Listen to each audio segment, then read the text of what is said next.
Former journalist Ranjeni Munusamy's new job has been met with criticism. Munusamy is now part of the Finance Minister Tito Mboweni's team at Treasury.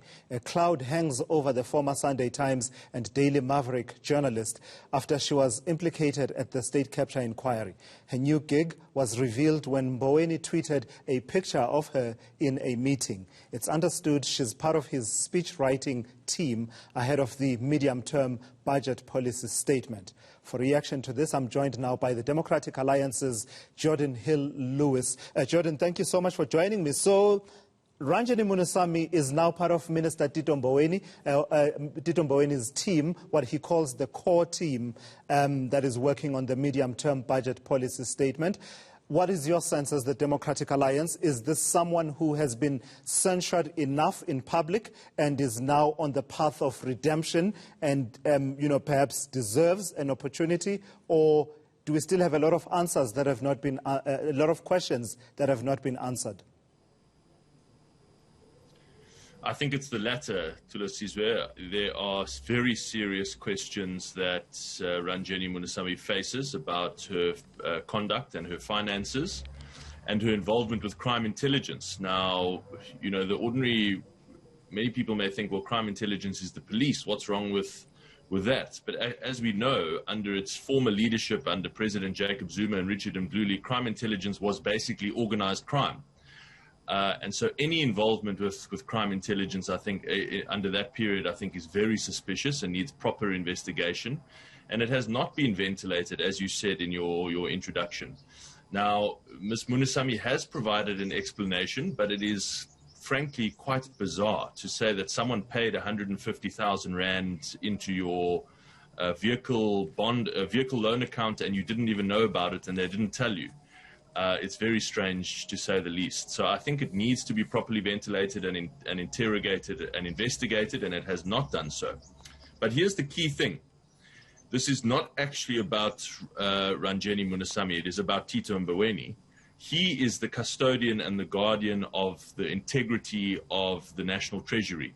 The National Treasury is responsible for every rand that the public sector takes in and gives out and spends.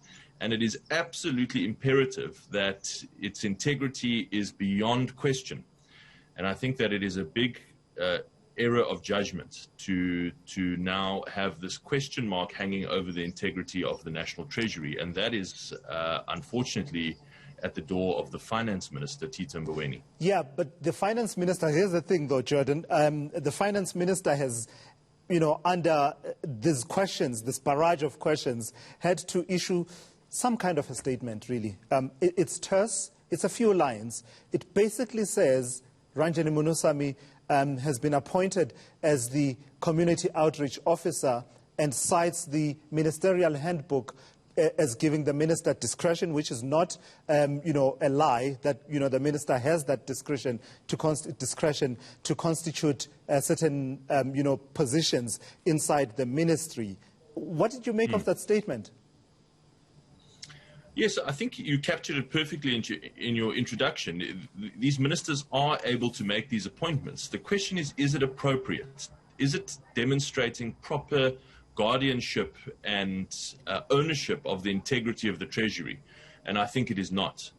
It would have been better to appoint someone who does not face allegations at the Zondo Commission, who does not face allegations of bribery and corruption in your Treasury office as part of your core team, in his words.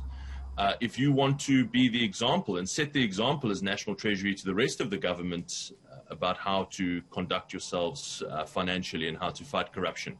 There's also another point here about the politics of it. There's the principle and there's the politics. And this is, that Tito Mboweni is currently engaged in a massive battle with some of his own cabinet colleagues around funding, around what services and budgets are going to be cut, around bailouts for SAA and Eskom and so on.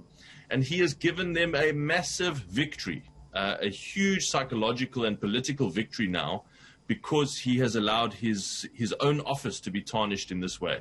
So on judgment score and on political score, I think it's an own goal that he should regret and reverse. But what do you say to those Geordin Hill-Lewis who say that in a democracy like ours, people have a right to be presumed innocent until proven guilty? You hear that argument all the time, and also people who say that what was Ranjeni Munusamy supposed to do while pending the eventual ventilation of the allegations that were made by Kobus Rulofse at the State Capture Commission of Inquiry? Sit at home idly, her life destroyed, and not earn a living? That's absolutely true, that everyone is innocent before, until proven guilty and equal before the law. That's absolutely essential. However, again, it comes down to the minister's own judgment. This matter has not been properly investigated or ventilated. And the explanation that Mrs. Munusamy has provided is extraordinary. Some would say quite bizarre. As I said, not knowing that someone has just given you 150,000 rand, that just doesn't seem plausible.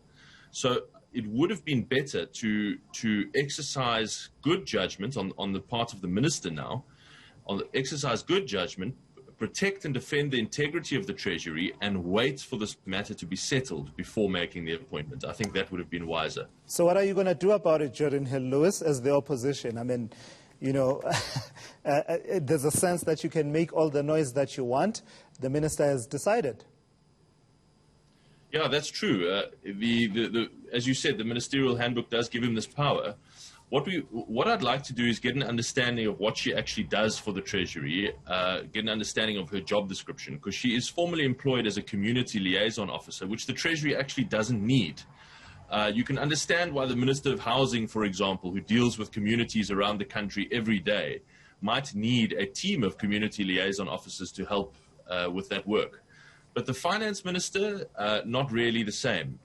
So I'd like to get an idea of what her job description is, what salary level, the salary bracket she's employed on, what her key performance areas are, and what process was taken in appointing her, and whether the minister satisfied himself that she does not have a case to answer before Zonda.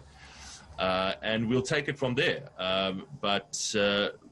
But we are concerned about the impression this gives about the integrity of the National Treasury. All right, thank you for that. That's DA MP Geordin Hill-Lewis weighing in around the issues around the appointment of Ranjeni Munusamy as part of the Treasury team. Community Outreach Officer is the official title. Let me tell you, I am scheduled to speak to the Deputy Finance Minister, David Masondo, in the second hour of this show. Of course, the live events and developing stories allowing, we will get to that conversation. It's about a separate matter that he raised in an opinion piece that he wrote. But I want to put it outright that I'll be failing in my duties if I don't ask him about this particular matter. And hopefully the Deputy Minister also does expect that this question will come up. There's no way we will leave it as the elephant in the room and not talk about it.